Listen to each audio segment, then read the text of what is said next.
Bakit hindi kayang pigilan ng mga marinero ang isang barko sa simpleng paraan ng pag-ikot ng lubid sa poste sa dalampasigan? Kapag dumadaong ang barko, ang paraang ito ay umaasa sa alitan, friction, na nalilikha kapag iniikot ang lubid sa poste.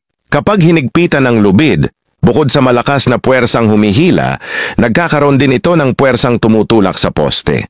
Habang mas malakas ang puwersang ito, mas malakas din ang alitan, kaya nakakatulong itong mapatigil ang bangka. Gayunpaman, ang paraang ito ay epektibo lamang sa maliliit o katamtamang laki ng bangka. Kung barko na ang may bigat na 10,000 tonelada, hindi sapat ang isang lubid lang na iniikot sa poste para mapigilan o masigurong nakatigil ito. Karaniwan, maraming lubid, mooring lines, ang sabay-sabay na ginagamit upang unti-unting pabagalin ang barko at mapatigil ito ng ligtas.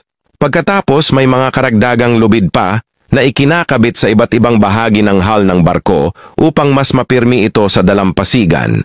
Gayunman, kahit na ganoon, ang alon at hangin ay maaaring magdulot ng paggalaw na nagiging sanhi ng sobrang paghigpit ng mga lubid na maaaring humantong sa pagputok o pagkasira ng mga ito. Kaya naman, napakahalaga na matiyak ang lakas at kalidad ng mga mooring lines upang maiwasan ang pagkasira at mapanatili ang kaligtasan ng barko habang nakaangkla.